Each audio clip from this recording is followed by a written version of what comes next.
नमस्कार दोस्तों, teaching with Shivam में आप सभी का हार्दिक स्वागत है।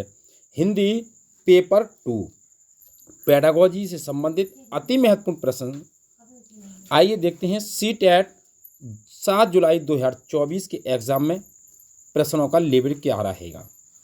Practice set Hindi. Question number पहला है, कक्षा 8 की एक अध्यापिका अपने शिक्षार्थियों को आनंद और कष्ट से संबंधित शब्दों को सोचने के लिए कहती है। कक्षा 8 की एक अध्यापिका अपने शिक्षार्थियों को आनंद और कष्ट से संबंधित सोचने को कहती है।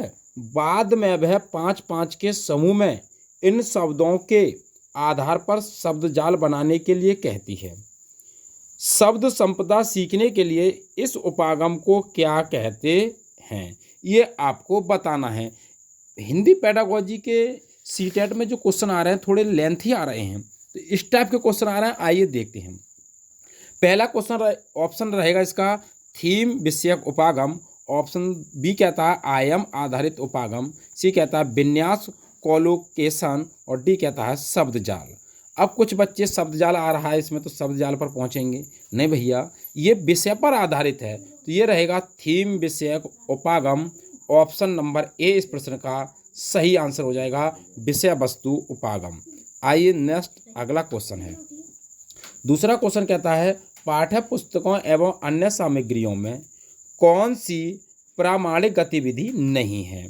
पाठ्य पुस्तकों एवं अन्य सामग्रियों में कौन सी प्रामाणिक गतिविधि नहीं है। ऑप्शन ए लगभग 100 शब्दों में गाय की आत्मकथा लिखो।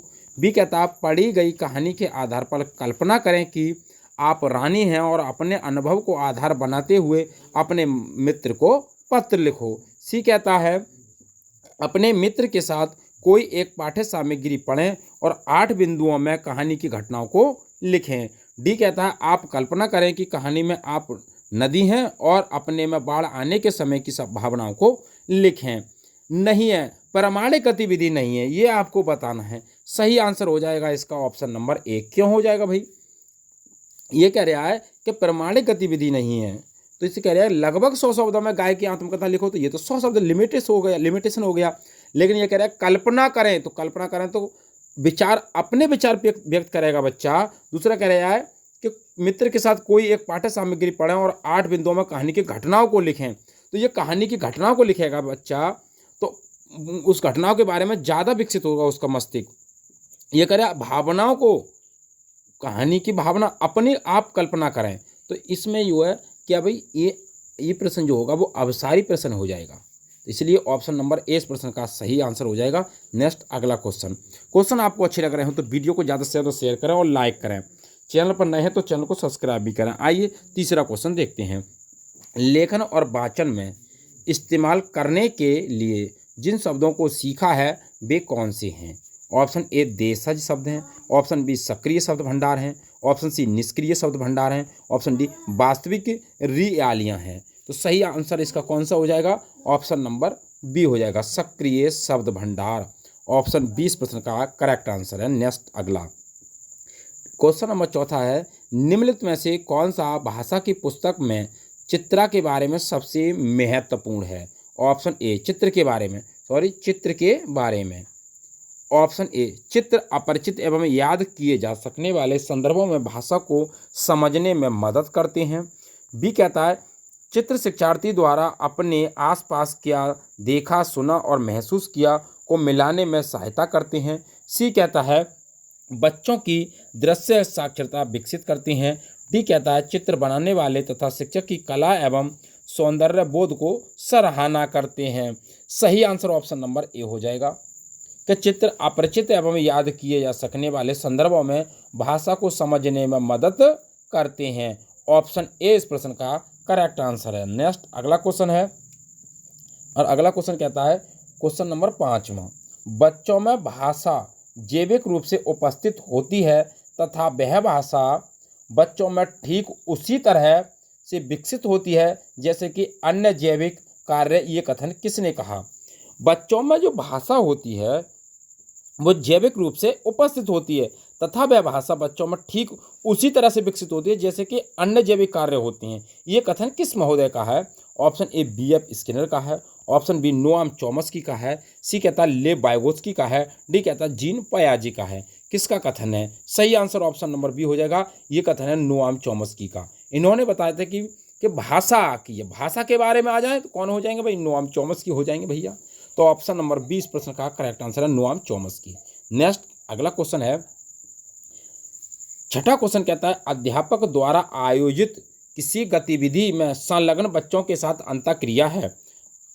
ऑप्शन ए संदर्भानुसार भाषा और संप्रेषण विकसित करने में सहायता करती है, बी कहता है जब वे खेल रहे हों तब भाषा अधिगम को बोझिल बनाती है, सी कहता है ज्ञान का प्रामाणिक स्रोत प्रदान करती है, डी कहता है भाषा के खेलों द्वारा बच्चों को उनके घर की भाषा सीखने में सहायता करती है। सही आंसर ऑप्शन नंबर ए हो जाएगा इसका। संदर्भानुसार भाषा और संप्रेषण विकसित करने में सहायता करती है, ए ऑप्शन इसका करेक्ट आंसर है। नेक्स्ट आइए अगला क्वेश्चन देखते हैं। क्वेश्चन नंबर 7 में है बुनियादी स्तर पर शिक्षार्थियों के विद्यालय में उनके घर की भाषा में पढ़ाना चाहिए, क्यों पढ़ाना चाहिए? ऑप्शन ए यह उनकी शिक्षण अधिगम प्रक्रिया में सहभागिता को बढ़ाएगा, ऑप्शन बी विद्यालय भाषा सीखना कम महत्व रखता है, और अगला कहता है ये तो होगा ना बी वाला, कम महत्व रखता है, ये नहीं होगा, सी ये विद्यालय भाषा में नए ज्ञान को संप्रेषित करता है, डी कहता है ये कक्षा में चुप्पी को बढ़ावा देता है। नहीं, चुप्पी नहीं भैया, ये जो है बुनियादी स्तर पर शिक्षार्थियों की जो विद्यालय की भाषा होती है उसको पढ़ाया नहीं चाहिए, तो ये विद्यालय भाषा में नए ज्ञान को संप्रेषित करता है। हाँ, हो सकता है भैया, ये उनकी शिक्षण अधिगम प्रक्रिया में सहभागिता को बढ़ावा देता है। बिल्कुल ये इसका सही आंसर हो जाएगा भाई। सहभागिता होती है, ये संप्रेषित नए ज्ञान की संप्रेषित करना ऐसा नहीं होता, तो इसलिए ऑप्शन नंबर ए इस प्रश्न का करेक्ट आंसर हो जाएगा। नेक्स्ट अगला क्वेश्चन है, क्वेश्चन नंबर 8वां है योगात्मक आकलन का मुख्य उद्देश्य क्या है? योगात्मक आकलन का ऑप्शन ए उपलब्धि में सुधार करना योगात्मक आकलन, नहीं भैया ये ऐसा नहीं होगा। बी कहता है एक इकाई के अध्ययन की शुरुआत में विद्यार्थी की समझ पर तथ्य या आंकड़े एकत्रित करना, ऐसा नहीं कि आंकड़े इकट्ठे हो रहे हैं भाई। सी कहता है शिक्षण एवं विद्यार्थियों के अधिगमन में सुधार हेतु विद्यार्थी की समझ के वर्तमान स्तर का मूल्यांकन करना, नहीं वर्तमान स्तर का नहीं भाई, पीछे का भी हो सकता है। डी कहता है उपलब्धि का मापन करना, जो उपलब्धि की है उसका मापन करना एवं गुणवत्ता स्थापित करना, ये आई बिल्कुल। तो ऑप्शन नंबर डी इस प्रश्न का करेक्ट आंसर हो जाएगा। ऑप्शन डी इस प्रश्न का सही आंसर है भाई। उपलब्धि का मापन करना एवं उसकी गुणवत्ता स्थापित करना, ये योगात्मक आकलन का मुख्य उद्देश्य है। क्वेश्चन नंबर अगला नेक्स्ट देखते हैं। आइए अगला क्वेश्चन है, क्वेश्चन नंबर 9वां कहता है निम्नलिखित में से कौन सा एक नोआम चॉम्स्की द्वारा सुझाया गया है?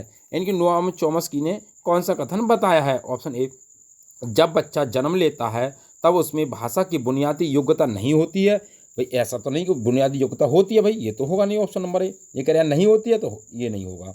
बी कहता है बच्चे जिस संस्कृति में जन्म लेते हैं उसके अनुसार वे विभिन्न तरीके से एवं विभिन्न गतिविधि से भाषा सीखते हैं, नहीं भाई जिस परिवेश में रहते हैं उसी से भाषा सीखते हैं, तो बी वाला भी नहीं होगा। सी कहता है भाषा अर्जित करने की नैसर्गिक मानवीय योग्यता होती है, बिल्कुल ठीक बात है। नैसर्गिक में प्राकृतिक भाषा सीखने की अर्जित करने की योग्यता होती है, नोआम चॉम्स्की ने बताया था। सी ऑप्शन इसका हो सकता है। डी वाले पे चलते हैं, बच्चे सकारात्मक पुनर्बलन के उत्पाद के रूप में भाषा सीखते हैं ना भाई। पुनर्बलन का तो जो कथन दिया था वो CL हल के द्वारा दिया गया था, नोआम चॉम्स्की का ऐसा कोई कथन नहीं है भाई, तो डी वाला नहीं होगा। ऑप्शन सी इस प्रश्न का सही आंसर हो जाएगा।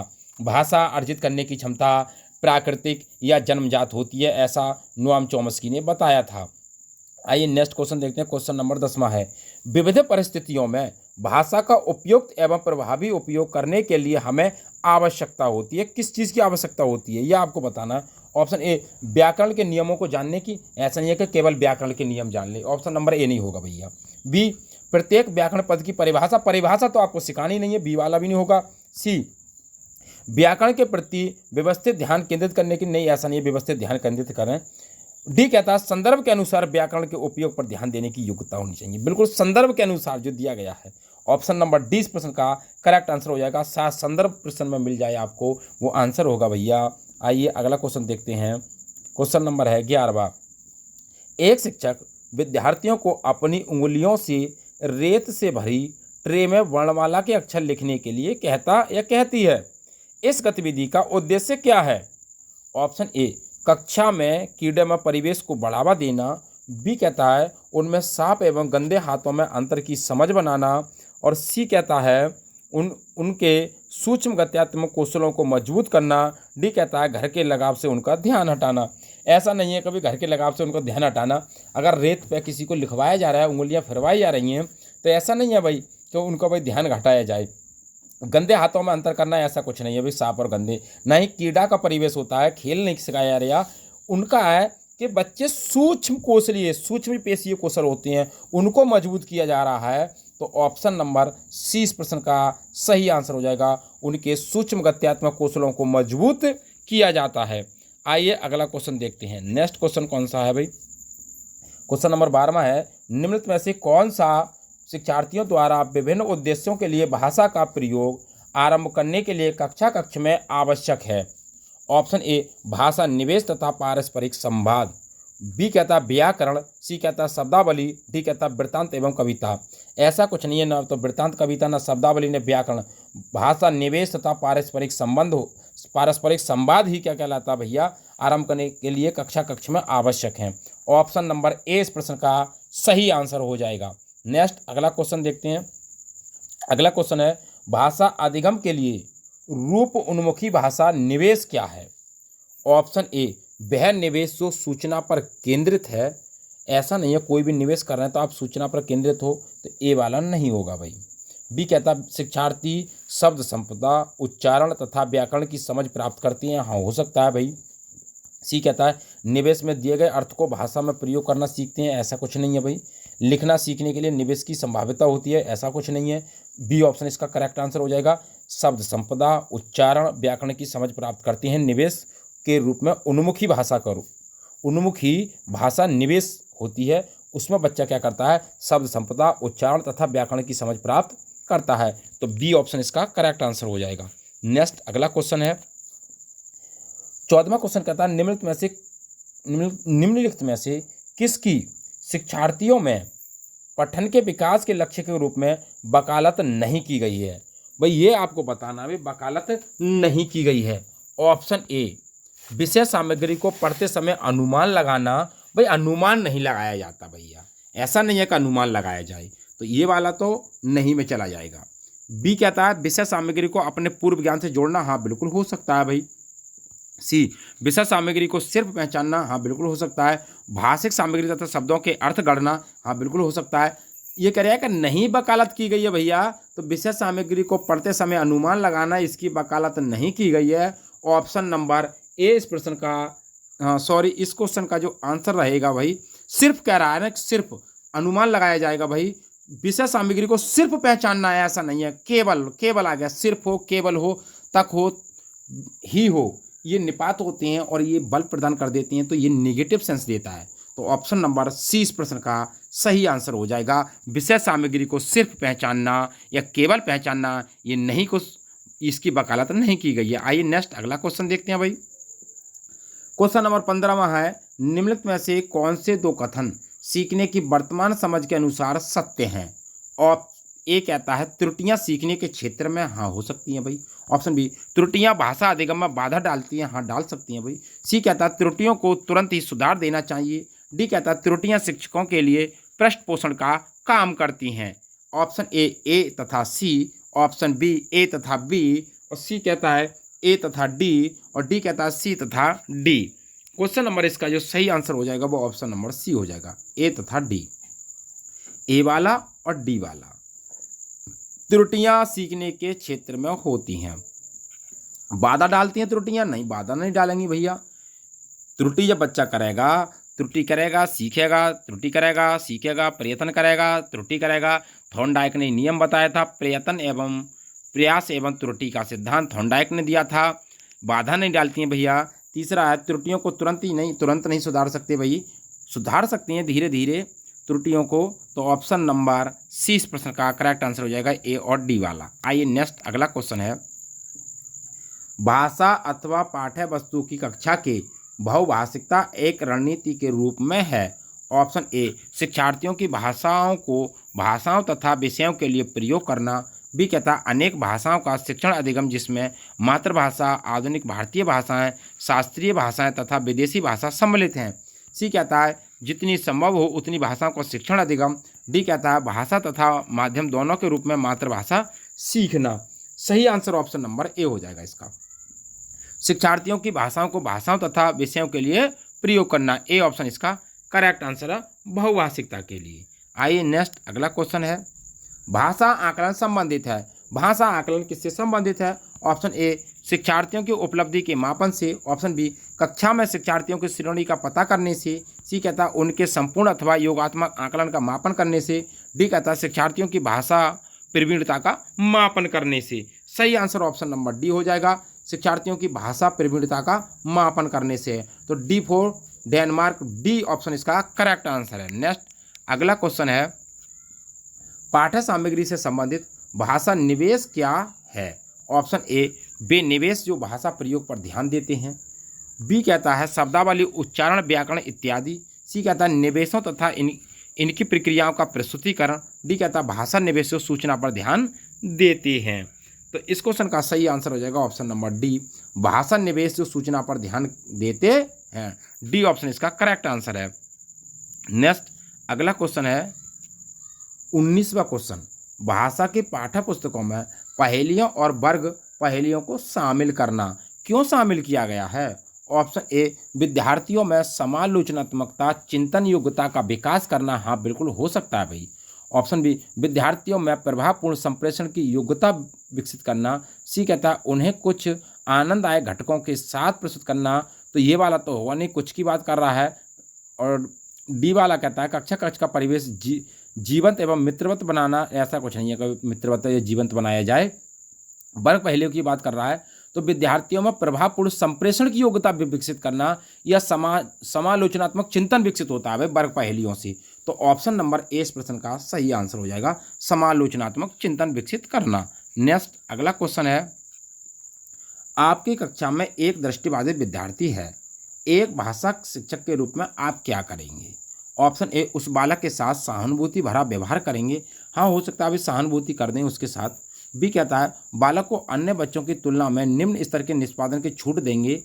सी कहता है कक्षा नियमित कक्षा कार्य में उसकी मदद करेंगे और उसके साथियों को मदद करने के लिए कहेंगे। डी कहता है उस बालक के साथ सामान्य व्यवहार करेंगे तथा उसे श्रव्य सामग्री के द्वारा सहायता करेंगे। नियमित कक्षा कार्य में उसकी मदद की जाएगी और उसके साथियों को मदद करने के लिए कहेंगे। तो सी ऑप्शन इसका करेक्ट आंसर हो जाएगा। आइए नेक्स्ट अगला क्वेश्चन है, भाषा शिक्षक ऐसा कार्य दें जो समूह में दिया जा सके क्योंकि। ऑप्शन ए जब बच्चे एक साथ कार्य करेंगे तो वे अपना कार्य शीघ्र समाप्त करने में सक्षम होंगे। बी कहता है इससे शिक्षक का कार्य कम होता है क्योंकि समूह अवलोकन की तुलना में प्रत्येक बच्चे पर व्यक्तिगत ध्यान देना कठिन है। सी कहता है इस प्रकार के अर्थपूर्ण कार्यों से बच्चे एक दूसरे की सहायता करते हैं एवं सीखते हैं। डी कहता है यह उनके बीच अधिक अंक प्राप्त करने की प्रतियोगिता को बढ़ावा देता है। ऐसा कुछ नहीं है कि भाई अधिक अंक प्राप्त करने को बढ़ावा दे, ना ही तुलना करता है, ना ही हमें कार्य शीघ्र समाप्त करने में सक्षम बनाता है, बल्कि अर्थपूर्ण कार्यों से बच्चे एक दूसरे से क्या करते हैं, ज़्यादा सीखते हैं। जब बच्चा समूह में सीखेगा तो बच्चे समूह में होते हैं तो एक दूसरे से वार्तालाप करते हैं, अंतःक्रिया करते हैं, तो वे एक दूसरे की सहायता से अधिक सीखते हैं। तो ऑप्शन नंबर सी इस प्रश्न का करेक्ट आंसर हो जाएगा। तो उम्मीद करता हूं दोस्तों हिंदी पेडागॉजी से संबंधित पेपर 2 के लिए जो महत्वपूर्ण प्रश्नों की श्रृंखला थी आपको पसंद आई होगी। यदि वीडियो पसंद आई हो तो वीडियो को ज़्यादा से ज़्यादा शेयर करें और लाइक करें और कमेंट बॉक्स में अपना सुझाव अवश्य दें। चैनल पर नए हैं तो चैनल को सब्सक्राइब करें। ऑल द बेस्ट, थैंक्स, जय हिंद, जय भारत।